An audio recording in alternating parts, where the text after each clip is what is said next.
નમસ્કાર દર્શક મિત્રો, રવિ ઋતુમાં બીજની ઉપલબ્ધિ અને વિતરણ વ્યવસ્થા ઉપર આજે અમે કૃષિ દર્શન કાર્યક્રમમાં અમે ચર્ચા કરવા જઈ રહ્યા છીએ અને આજે જે વિષય છે તે અંતર્ગત અમે આપને માહિતી આપી દઈએ કે આપ સૌ જાણો જ છો કે ખેતીમાં બિયારણ એ ખૂબ મહત્વની બાબત છે.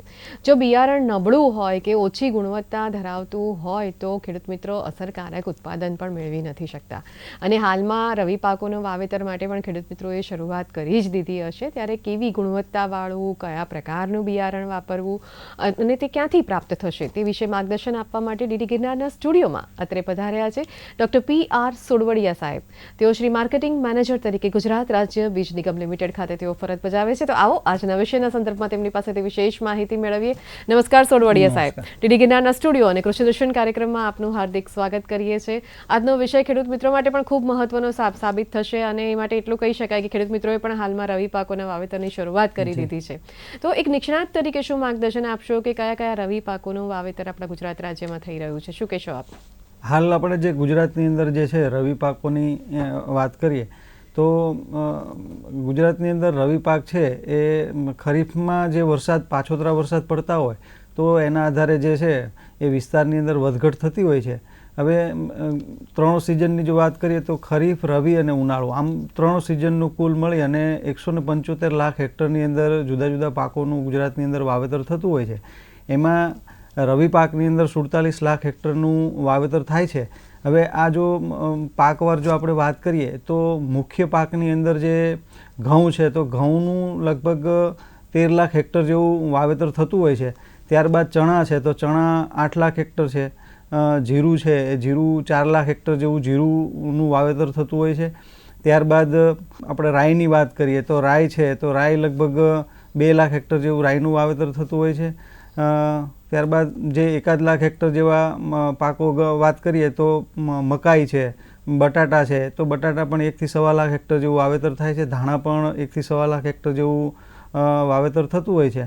આ ઉપરાંત વરિયાળી છે, વરિયાળી લગભગ 40,000 હેક્ટરની અંદર વાવેતર થાય છે.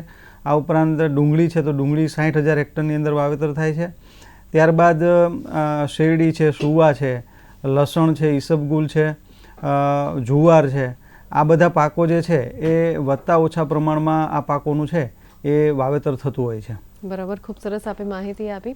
હવે વધુ આગળ પ્રશ્ન એ થાય કે આપણે ગુજરાત રાજ્યમાં બીજ નિગમની જે સ્થાપના ક્યારે થયેલી, તેનો મુખ્ય ઉદ્દેશ શું રહેલો છે તે અંતર્ગત પણ આપ માર્ગદર્શન આપશો. હા, હવે ગુજરાત રાજ્ય બીજ નિગમ જે છે એ 16 એપ્રિલ અને 1975ના રોજ જે છે એ કંપની ધારા 1956 હેઠળ આ સંસ્થાની જે છે એ સ્થાપના કરવામાં આવી હતી અને આ જે ગુજરાત રાજ્ય બીજ નિગમ છે એની વડી કચેરી છે એ ગાંધીનગર ખાતે સેક્ટર 10ની અંદર આવેલી છે અને 13 જેટલી બ્રાન્ચ કચેરીઓ, શાખા કચેરીઓ જે છે અને એક વેચાણ કેન્દ્ર, આમ 14 જે કેન્દ્રો છે એ બીજ નિગમ સાથે જોડાયેલા છે. હવે આપણે જો શાખાવાર વાત કરીએ તો ગાંધીનગરની અંદર ચરેડી ખાતે એની બ્રાન્ચ કચેરી, શાખા કચેરી આવેલી છે. આ ઉપરાંત ઉત્તર ગુજરાતની અંદર મહેસાણા છે, પાલનપુર, હિંમતનગર શાખા કચેરીઓ આવેલી છે. આ ઉપરાંત જો મધ્ય ગુજરાતથી દક્ષિણ ગુજરાતની આપણે વાત કરીએ તો વડોદરા છે, ગોધરા છે, ત્યારબાદ નડિયાદ છે અને વ્યારા ખાતે શાખા કચેરીઓ આવેલી છે. આ ઉપરાંત સૌરાષ્ટ્રની અંદર સુરેન્દ્રનગર, રાજકોટ, જુનાગઢ, અમરેલી, શિહોર અને કચ્છ, ભુજ ખાતે આ જે બીજ નિગમ છે એની શાખા કચેરીઓ સમગ્ર ગુજરાતની અંદર વિસ્તરેલી છે. આ ઉપરાંત જો બીજ નિગમના ઉદ્દેશની વાત કરીએ તો બીજ નિગમનો મુખ્ય જે ઉદ્દેશ છે એ ખેડૂતોને સમયસર બિયારણ પૂરું પાડવું, સારી ગુણવત્તાનું બિયારણ પૂરું પાડવું અને પૂરતા જથ્થામાં ખેડૂતોને જે છે એ બિયારણ પૂરું પાડવાનો છે. અને આ જ રીતે ગુજરાતની અંદર જે બીજ ઉદ્યોગ છે એને મજબૂત રીતે પ્રસ્થાપિત કરવા બીજ નિગમ છે એ સતત પ્રયત્નશીલ છે. ખૂબ સરસ આપે માહિતી આપી બીજ નિગમ વિશે. હવે જે ખેડૂત મિત્રોને રવિ પાકોનું વાવેતર કરવું છે પણ તેઓ પણ એવું ઈચ્છતા હોય કે પોતાના પાકનું વધુ સારું ઉત્પાદન મેળવી શકાય તો ગુણવત્તાસભર બીજની ઉપલબ્ધતા ક્યાંથી થઈ શકે?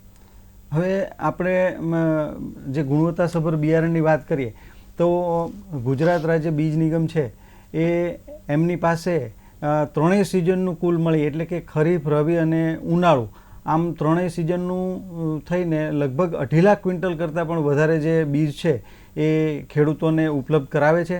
એમાં જો આપણે આગામી રવિ સિઝનની જો વાત કરીએ તો રવિ સિઝનની અંદર પણ 1.25 લાખ ક્વિન્ટલ કરતાં પણ વધારે બીજ છે એ ખેડૂતો માટે ઉપલબ્ધ કરાવનાર છે. હવે આ જે સમગ્ર બીજ છે એ બીજ ખેડૂતો પાસેથી જ બીજ નિગમ વતી એ ઉત્પન્ન કરાવવામાં આવતું હોય છે અને જે આ બીજ ઉત્પન્ન કરવામાં આવતું હોય છે આ બીજ છે એ થર્ડ પાર્ટી જે સ્વાયત્ત સંસ્થા છે ગુજરાત રાજ્ય બીજ પ્રમાણન એજન્સી જે અમદાવાદ ખાતે આવેલી છે એ આ બિયારણોને પ્રમાણિત કરતી હોય છે. તો આ જે બીજ ઉત્પન્ન થાય એ બીજનું લેબોરેટરીની અંદર ટેસ્ટિંગ થતું હોય, ખુલ્લા ખેતરની અંદર ટેસ્ટિંગ થતું હોય. આ ટેસ્ટિંગ થયા બાદ જેના લઘુત્તમ ધોરણો છે એ પરિપૂર્ણ કરતું હોય તો આવું બીજ છે એ ગુજરાત રાજ્ય બીજ પ્રમાણન એજન્સી છે એને અપ્રુવલ કર્યા બાદ બીજ નિગમ છે એને પેકિંગ કરતું હોય. તો હવે આપણે જો પાકવાર વાત કરીએ તો ઘઉં છે એ બીજ નિગમ પાસે હાલ 1 લાખ ક્વિન્ટલ જેટલા ઘઉં અવેલેબલ છે. આ ઉપરાંત ચણા જે છે તો ચણા એ 16,000 ક્વિન્ટલ જેટલા જથ્થો ઉપલબ્ધ છે. ત્યારબાદ રાઈ છે તો એ 800 ક્વિન્ટલ જેટલું ઉપલબ્ધ છે. જીરુંની વાત કરીએ તો જીરું જે છે એ 4,000 ક્વિન્ટલ જેટલું ઉપલબ્ધ છે. ત્યારબાદ ઓટ છે તો ઓટ 71 ક્વિન્ટલ જેવું છે. ત્યારબાદ વરિયાળી છે તો વરિયાળી 28 ક્વિન્ટલ છે. ઈસબગુલ છે તો એ 450 ક્વિન્ટલ જેવું છે. રજકો હોય તો રજકો 108 ક્વિન્ટલ જેટલું ઉપલબ્ધ છે. આ રીતના જે તમામ બિયારણો જે છે એ ખેડૂતો માટે આગામી રવિ સિઝન માટે ઉપલબ્ધ છે. જી, ખૂબ સરસ આપે માહિતી આપી. દર્શક મિત્રો, ચોડવાડિયા સાહેબ પાસેથી હજુ ઘણી બધી માહિતી મેળવવાની બાકી છે, પરંતુ અત્યારે સમય થયો છે નાનકડા વિરામનો. વિરામ બાદ ફરી પાછા મળીએ.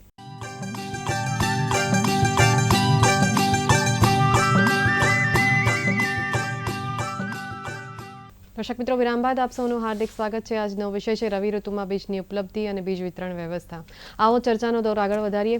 સર, આપે ખૂબ સરસ મહત્વની માહિતી આપી કે બીજની ઉપલબ્ધતા વિશે, પણ હવે રવિ ઋતુના પાકના વાવેતર અંતર્ગત આપણે વાત કરીએ કે પાકની વિવિધ જાતો છે કે પાકના માટેના જે બીજ હોય છે તો તેના ઉત્પાદન અંતર્ગત ખેડૂત મિત્રોને માહિતી જોઈતી હોય તેમજ તે ખરીદતી વખતે કેવા પ્રકારની કાળજી રાખવી જોઈએ તે અંતર્ગત શું આપ માર્ગદર્શન આપશો? હવે આ જે પ્રશ્ન છે ખેડૂતો માટે ખૂબ જ અગત્યનો છે, કારણ કે ઘણી વખત ખેડૂતો છે બિયારણની ખરીદી કરવા ટાઈમે છેતરાવાનો વારો આવતો હોય છે. તો સૌથી પહેલાં તો હું એવું કહીશ કે જે કંઈ વિસ્તાર છે એ વિસ્તારને અનુકૂળ કોઈ પણ જાત અને પાક એ પસંદગી આગોતરી કરવી જોઈએ. ત્યારબાદ બીજની જે ખરીદી છે એ બીજની ખરીદી સિઝનની જે વાવણી સમય છે એના અગાઉ ખરીદી કરી લેવી જોઈએ. હવે જ્યારે આવું જે બીજ છે એ બીજ જ્યારે ખેડૂત ખરીદવા જાય છે તે ત્યારે એમને કોની પાસેથી બીજ ખરીદવું? તો આજે એક ગુજરાત રાજ્ય બીજ નિગમ જે સંસ્થા છે એના અધિકૃત બીજ વિક્રેતાઓ હોય છે. તો આવા જે વિશ્વાસુ અથવા તો આપના કોઈ નજીકના જાણીતા અને વિશ્વાસુ જે બીજ વિક્રેતાઓ છે એ બીજ વિક્રેતાઓ પાસેથી જ બીજ ખરીદવાનો આગ્રહ રાખવો જોઈએ. ત્યારબાદ જે કૃષિ યુનિવર્સિટીઓ જે છે અને ખેતીવાડી વિભાગ છે એની જે કાંઈ ભલામણોને આધારિત જે કાંઈ નવી સુધારેલી જાતો કે સંકર જાતો છે એ પસંદ કરવી જોઈએ.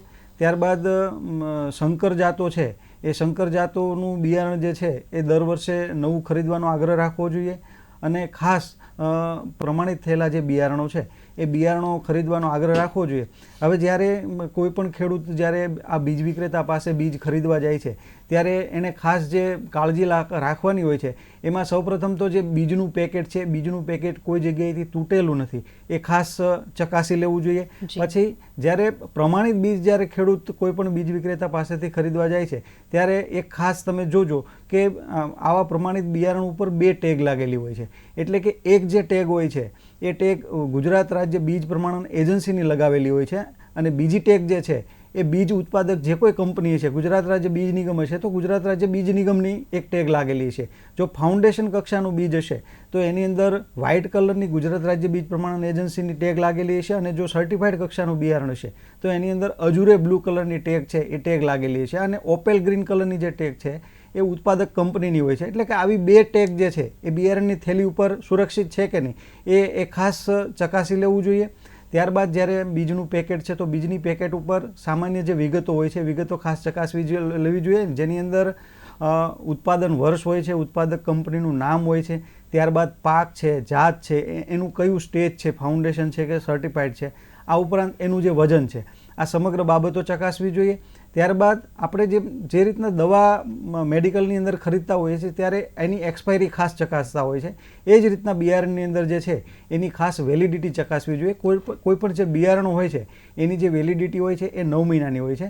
તો આવું જે વેલિડિટીવાળું જે બિયારણ છે એ બિયારણ જ ખરીદવાનો આગ્રહ રાખવો જોઈએ. ત્યારબાદ જે બિયારણ આપ અધિકૃત બીજ વિક્રેતા પાસેથી ખરીદો છો એનું પાકું બિલ લેવાનો ખાસ આગ્રહ રાખવો જોઈએ. અને જ્યારે આપ પાકું બિલ લો છો ત્યારે જે કોઈ બિયારણની થેલી લીધેલી છે એની ઉપર એક લોટ નંબર દર્શાવેલો હોય છે. તો આ લોટ નંબર જે છે એ તમારા જે બિલ ઉપર છે એ ડીલર પાસેથી લખાવી લેવાનો આગ્રહ રાખવો જોઈએ. કારણ કે જે બિયારણ છે એનું સરનામું જ જે છે એ એનો લોટ નંબર હોય છે. એટલે ખાસ આ લોટ નંબર એની ઉપર લખી લેવો જોઈએ. તો અને બીજું કે માનો કે બિયારણ ખરીદતી વખતે કોઈ સામાન્ય મુશ્કેલી જણાય તો આપના વિસ્તારના લોકલ ગ્રામ સેવક છે, વિસ્તરણ અધિકારી ખેતી છે, ત્યારબાદ જિલ્લા ખેતીવાડી અધિકારી અથવા તો બીજ નિગમની જે તે બ્રાન્ચના બ્રાન્ચ અધિકારીનો ખાસ સંપર્ક કરી લેવો જોઈએ. જે ખૂબ સરસ માહિતી આપી. એટલે ખેડૂત મિત્રોએ બીજ ખરીદતી વખતે કેવા પ્રકારની કાળજી રાખવી જોઈએ તે અંતર્ગત ખૂબ મહત્વની માહિતી આપી. હવે વધુ આગળ પ્રશ્ન એ થાય કે રવિ ઋતુને ધ્યાનમાં રાખીને બીજ નિગમ દ્વારા બીજના વેચાણ અર્થે કોઈ ચોક્કસ પ્રકારની વ્યવસ્થા કરવામાં આવી છે અને તે પણ આપણે વાત કરીએ આપણે વિવિધ પાકોને ધ્યાનમાં અનુલક્ષીને, તો તે અંતર્ગત શું કહેશો આપ? ખાસ જે આપણે અગાઉ વાત કરી કે ભાઈ 1.25 લાખ ક્વિન્ટલ જેવું બિયારણ છે ખેડૂતો માટે બીજ નિગમ દ્વારા તૈયાર થઈ અને માર્કેટમાં મૂકવાનું ચાલુ પણ થઈ ગયું છે. એમાં આપણે જો પાકવાર અને જાતવાર વાત કરીએ તો આપણે એના જે ભાવ છે તો ભાવ જનરલી સરકારશ્રી દ્વારા મંજૂર થતા હોય છે. તો એમાં આપણે મુખ્ય પાકની જો વાત કરીએ તો ઘઉં પાક છે. તો ઘઉંની અંદર બે કક્ષાના જે બિયારણો છે, એક ફાઉન્ડેશન કક્ષાનું અને એક સર્ટિફાઈડ કક્ષાનું બિયારણ છે એ ઉપલબ્ધ છે. જેમાં ફાઉન્ડેશન કક્ષાના જે મોટા સાઇઝમાં જે પેકિંગના બિયારણો હોય છે એમાં 10 રૂપિયાનો ફેર અને નાના પેકિંગમાં હોય છે એમાં ફાઉન્ડેશન અને સર્ટિફાઈડમાં 20 રૂપિયાનો ફેર હોય છે. હવે આપણે જો જાતવાર અને પાકવાર વાત કરીએ તો ઘઉંની અંદર GW 173 છે, 273 છે. આ ઉપરાંત લોકવનની જે જાત છે એનું 40 કિલોગ્રામની જે બેગ છે એની જે કિંમત છે એ 1520 રૂપિયા ખેડૂતો માટે છે. આ ઉપરાંત GW 496 છે તો એની 40 કિલોગ્રામની બેગ છે એની કિંમત 1650 રૂપિયા છે.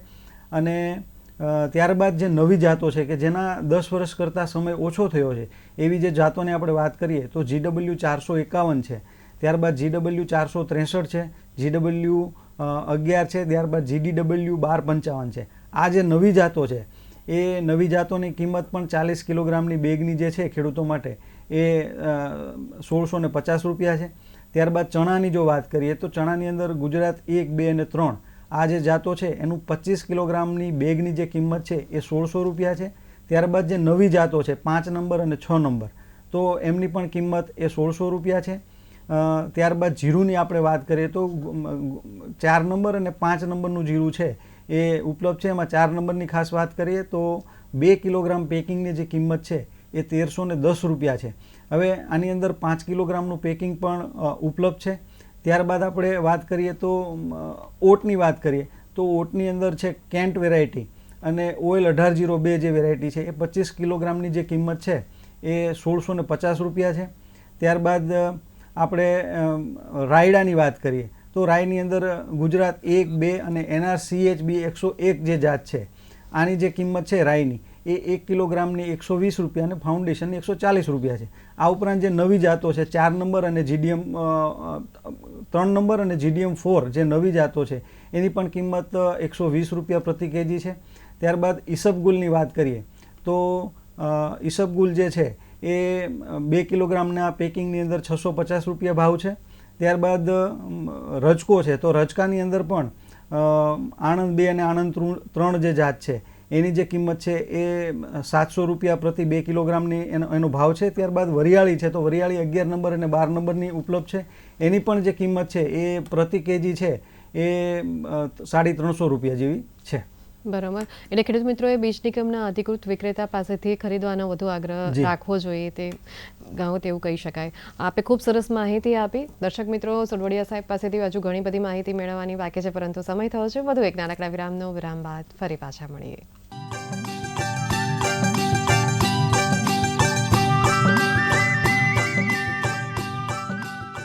વિરામ બાદ આપ સૌનું હાર્દિક સ્વાગત છે. આજનો વિષય છે રવિ ઋતુમાં બીજની ઉપલબ્ધિ અને બીજ વિતરણ વ્યવસ્થા. સોડોડિયા સાહેબ પાસેથી વધુ માહિતી મેળવીએ. હવે સાહેબ, ખૂબ મહત્વના પ્રશ્નો ઉપર આવીએ કે જે ખેડૂત મિત્રોને બિયારણો ખરીદવા માટેની સહાય જોઈતી હોય તો શું સરકાર તરફથી સહાય મળી શકે છે ખરી? જી, હવે ખાસ જે આપણે જે ભાવની વાત કરી ત્યારે એમાં જે નવી જાતો છે કે જેનો 10 વર્ષ કરતાં સમય ઓછો થયો છે, તો આવી જે જાતો છે એના માટે સરકારશ્રી દ્વારા અલગ અલગ જે યોજનાઓ છે, જેમાં national food security mission NFSM જે યોજના છે, આ ઉપરાંત સીડ વિલેજ જે યોજના છે, આ યોજનાની અંદર જે નવી જાતો છે એ નવી જાતોની અંદર ખાસ અમુક કેજી ઉપર એની જે સહાય છે એ સહાય કાપી અને બીજનું છે એ બીજનું વિતરણ કરવામાં આવતું હોય છે. અને આવું બીજ છે, સહાયવાળું બીજ છે, એ બીજ નિગમના જે કોઈ અધિકૃત બીજ વિક્રેતાઓ છે એ વિક્રેતાઓ મારફત વિતરણ થતું હોય છે. બરાબર. હવે જ્યારે ખેડૂત મિત્રો બીજ ખરીદવા માટે જાય છે ત્યારે બીજની ગુણવત્તા અને તે ખરીદતી વખતે કોઈ ચોક્કસ ધોરણો ધ્યાનમાં રાખવા પડે ખરા? જી, હવે આપણે ખાસ જ્યારે બીજની ગુણવત્તાની જ્યારે વાત કરીએ ત્યારે સામાન્ય રીતે બીજની જે ગુણવત્તા છે એ બે પ્રકારની, એક ભૌતિક શુદ્ધતા હોય છે અને એક આનુવંશિક શુદ્ધતા હોય છે. હવે ભૌતિક શુદ્ધતા એટલે શું અને આનુવંશિક શુદ્ધતા એટલે શું એ આપણે ચર્ચા કરીએ તો ભૌતિક શુદ્ધતા એટલે જ્યારે આપ કોઈ પણ બિયારણ ખરીદો છો તો એની અંદર તમે પ્રાથમિક દ્રષ્ટિએ જુઓ તો એની અંદર કચરું, કાકરા કે ફોતરું અથવા તો સડેલું બીજનું કોઈ પ્રમાણ છે એ નિયત ધોરણ કરતાં વધારે માલુમ પડે તો એ બીજ છે નબળી ગુણવત્તાનું બીજ આપણે કહી શકીએ. તો આવી જે ભૌતિક શુદ્ધતા છે એ ભૌતિક શુદ્ધતાની ચકાસણી જે છે એ સર્ટિફાઈડ કક્ષાના બિયારણની આપણે જ્યારે વાત કરીએ છીએ ત્યારે આવી ભૌતિક શુદ્ધતાની ચકાસણી છે એ ગુજરાત રાજ્ય બીજ પ્રમાણન એજન્સી અમદાવાદ ખાતે જે આવેલી છે એની લેબોરેટરીની અંદર થતી હોય છે. હવે આપણે કોઈ પાકને લઈને વાત કરીએ તો ઘઉં છે, તો ઘઉંની અંદર એની જે ભૌતિક શુદ્ધતા છે એ ફાઉન્ડેશન અને સર્ટિફાઈડ માટે 98% નિયત થયેલી છે. એટલે કે એની અંદર 2% સુધી એની અંદર કચરું, કાકરા, ફોતરું જે હોય તો એનું એ ધોરણ નિયત થયેલું છે કે 98% શુદ્ધતા હોય ત્યાં સુધી એ બિયારણની વ્યાખ્યામાં આવી શકે. એટલે કે Indian minimum seed certification standard મુજબ એના જે આ નિયત ધોરણો થયેલા છે તો એ ધોરણો જો પરિપૂર્ણ થતા હોય તો જ એ બીજની વ્યાખ્યામાં ગણી શકાય.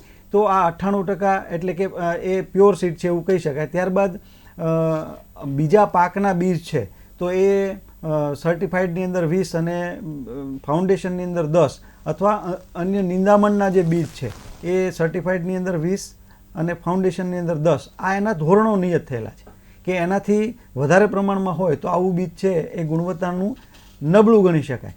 ત્યારબાદ એનો ઉગાવો છે તો ઘઉંની વાત કરીએ તો 85% એનો ઉગાવો છે તો એ પણ લેબોરેટરી કક્ષાએ ચકાસાતો હોય છે. તો 100 બીજ હોય તો એની અંદર 85 બીજ છે એ વ્યવસ્થિત ઉગી જતા હોય તો એ બીજ છે એ ગુણવત્તાયુક્ત બીજ ગણી શકાય. આ વાત થઈ આપણે ભૌતિક શુદ્ધતાની. આ જ રીતના આનુવંશિક શુદ્ધતા, બિયારણની અંદર આનુવંશિક શુદ્ધતા છે તો ઘઉંની જ વાત કરીએ છીએ ત્યારે ઘઉંની સર્ટિફાઈડની જે આનુવંશિક શુદ્ધતાનું ધોરણ ભારત સરકાર દ્વારા નિયત થયેલું છે એ 98% છે, જ્યારે ફાઉન્ડેશનનું 99% નિયત થયેલ છે. એટલે આ જે આનુવંશિક શુદ્ધતાનો જે ટેસ્ટ છે એ GOT મારફત એટલે કે ખુલ્લા ખેતરની અંદર આ બીજ પ્રમાણન એજન્સી દ્વારા થતો હોય છે. જેમાં ઘઉંની જ આપણે વાત કરીએ તો 15 થી 17 હજાર જેટલા લગભગ સેમ્પલ છે એ બેંગ્લોર ખાતે આનું ટેસ્ટિંગ થતું હોય છે. એને ઉગાડવામાં આવતા હોય છે. લગભગ 1 થી 2 મહિના સુધી એ ક્રોપ જે પાક છે એ ખેતરની અંદર ઊભો રાખી અને એની ઉપર અધિકારીઓ દ્વારા ઓબ્ઝર્વેશન લેવામાં આવતા હોય છે કે એટલે કે એની અંદર પિતૃત્વના ગુણ આ ભારત સરકાર શ્રી દ્વારા જે ધારાધોરણ મુજબ નિયત થયેલ છે એ પરિપૂર્ણ થાય છે કે કેમ. તો હવે આ ભૌતિક શુદ્ધતા અને આનુવંશિક શુદ્ધતા આ બંને ટેસ્ટમાં જે પાસ થાય છે એવું જ બીજ છે એ બીજ પ્રમાણન એજન્સી પેકિંગ માટે મંજૂરી આપતી હોય છે. બરાબર, ખૂબ સરસ આપે માહિતી આપી. હવે અમારા ખેડૂત મિત્રોને બિયારણ અંતર્ગત કોઈ માહિતી જોઈતી હોય તો બીજ નંબરની કોઈ હેલ્પલાઇન ખરી? જી, ગુજરાત રાજ્ય બીજ નિગમની જે હેડ ઓફિસ છે એ ગાંધીનગર ખાતે બીજ ભવન, એનો જે હેલ્પલાઇન નંબર છે એ 079-232 56 683 અને 56 685 છે. અને આ ઉપરાંત હવે ખેડૂતોને જો બીજની ગુણવત્તા બાબતનો પણ કોઈ પ્રશ્ન હોય તો એના માટે પણ જિલ્લા કક્ષાએ સ્ટેચ્યુટરી કમિટી નિયત થયેલી છે. આ સ્ટેચ્યુટરી કમિટી આગળ એ એના આધારો સાથે જો રજૂઆત કરે તો એ જે કમિટી છે એ એની રૂબરૂ મુલાકાત લઈ અને એનો યોગ્ય નિકાલ કરતી હોય છે. હવે ખેડૂત મિત્રોને ક્યારેક ઊભા પાકને લગતી કોઈ ફરિયાદ હોય તો તે માટે તેઓએ કોઈ ચોક્કસ કાર્યવાહી કરવી પડે ખરી? જી, અમે વાત કરીએ એમ કે ભાઈ ઊભા પાકની જો કોઈ ફરિયાદ હોય તો એના માટે જિલ્લા કક્ષાએ સ્ટેચ્યુટરી કમિટી હોય છે, જેની અંદર જિલ્લા ખેતીવાડી અધિકારી, નાયબ ખેતી નિયામક વિસ્તરણ અને જે તે જિલ્લાના વૈજ્ઞાનિકની એક કમિટી નિયત થયેલ છે. તો એ કમિટી છે એ સ્થળ તપાસ કરી અને એની જે કંઈ ઘટતી કાર્યવાહી કરવાની હોય છે એ કમિટી દ્વારા થતી હોય છે. ત્યારબાદ જો તમે બિયારણ જ ખરીદો છો અને બિયારણની અંદર પ્રાથમિક દ્રષ્ટિએ કોઈ એની અંદર તમને ભેળસેળ જેવું લાગે છે, કચરું, કાકરા કે ફોતરું છે એ એના નિયત ધોરણ કરતાં વધુ લાગતું હોય, અથવા તો તમે જે વાવેતર કરો છો બીજા બધા પરિબળો યોગ્ય છે ને આમ છતાં ઉગાવો નથી આવતો, અને અથવા તમે પાક વાવ્યો છે અને એના ઉગાવા પછી એની અંદર વિજાતીય છોડનું પ્રમાણ વધારે જોવા મળે છે, તો આવા જ્યારે કિસ્સા બનતા હોય છે ત્યારે ખેડૂતોએ ખાસ કે એની જે ખાલી થેલી હોય છે, ખાલી થેલી, ત્યારબાદ એની ઉપર જે બીજ પ્રમાણન એજન્સીની જે ટેગ લગાવેલી છે ટેગો, અને એનું જે પાકું બિલ હોય છે એ વિગતો સાથે પ્રથમ એમણે જ્યાંથી બિયારણ ખરીદ્યું છે એ બીજ વિક્રેતા અથવા તો બીજ ઉત્પાદક કંપનીનો સંપર્ક કરવો જોઈએ, અને જો સંતોષકારક જવાબ ન મળે તો જે તે જિલ્લાની ગુણવત્તા નિયંત્રણનો એક વિભાગ હોય છે એના અધિકારીનો સંપર્ક કરવો જોઈએ અને એમને આ હકીકતો એમને રજૂ કરવી જોઈએ, જેથી કરીને એની આગળની કાર્યવાહી થઈ શકે. હવે ખેડૂત મિત્રોએ ગુણવત્તાસભર બીજ તો ખરીદી લીધું, તેનું વાવેતર પણ ખરીદી લીધું, પરંતુ એ સિવાયના કોઈ પરિબળો કામ કરતા હોય છે કે ખેડૂત મિત્રો ઘણી વખત સરખું ઉત્પાદન નથી મેળવી શકતા, તો તે કયા પરિબળો હોઈ શકે? હવે ખાસ તો જ્યારે કોઈ પણ પાક કે બીજની જ્યારે પસંદગી કરતા હોઈએ છો તો એની અંદર ઘણા બધા પરિબળો ભાગ ભજવતા હોય છે. તો તમે જે બીજ ખરીદો છો ત્યારે તમારી પાસે પિયતની સગવડ કેવી છે? ખાસ કરીને કોઈ પણ જે પાક છે એની અંદર પિયત અને બિનપિયત પ્રકારની વેરાયટીઓ આવેલી હોય છે, એટલે કે તમારી પાસે જે પિયતની સગવડ છે અથવા તો આંશિક પિયતની સગવડ છે તો એ પ્રમાણે પાક અને જાતની પસંદગી કરવી જોઈએ. ત્યારબાદ આ રીતના જે જો પિયત બિનપિયતને આધારે ખેડૂત જો પાકની પસંદગી કરે તો એ ચોક્કસ યોગ્ય ઉત્પાદન, ધાર્યું ઉત્પાદન મેળવી શકે છે. જી, હવે આજના વિષયના સંદર્ભમાં અમારા ખેડૂત મિત્રોને કોઈ ટૂંકમાં સંદેશો આપવો હોય તો આપ શું કહેશો? તો ખેડૂતોને જે આપણે અગાઉ ચર્ચા કરી એમ કે ભાઈ યોગ્ય જાતની પસંદગી કરવી જોઈએ, પાકની પસંદગી કરવી જોઈએ, જે કંઈ વૈજ્ઞાનિક અભિગમે જે ખેતી પદ્ધતિ અપનાવે, યોગ્ય પિયત વ્યવસ્થાપન કરે, ખાતર વ્યવસ્થાપન કરે, કટોકટીની અવસ્થાએ પિયત પૂરું પાડે, જો પાણીની સુવિધા હોય તો આગોતરું પાકનું આયોજન કરે, બીજ વાવતા પહેલાં એને સીડ ટ્રીટમેન્ટ એટલે કે દવાનો પટ આપે, આ બધું કરે તો ખેડૂત છે એ ચોક્કસ એનું ધાર્યું ઉત્પાદન મેળવી શકશે. જી, આપે ખૂબ સરસ માહિતી આપી. ડીડી ગિરનારના સ્ટુડિયો અને કૃષિ દર્શન કાર્યક્રમમાં પધાર્યા તે બદલ આપનો ખૂબ ખૂબ ધન્યવાદ. દર્શક મિત્રો, જોયું ને સોરવડિયા સાહેબે જે માહિતી આપી તે માહિતીનો ચોક્કસથી ઉપયોગ કરજો. આપ સૌની આર્થિક સુખાકારીમાં વધારો થાય તેવી અભ્યર્થના સાથે ફરી મળીશું નવા વિષય, નવી માહિતી અને નવા નિષ્ણાતની સાથે. ત્યાં સુધી પાયલને રજા આપશો. નમસ્કાર.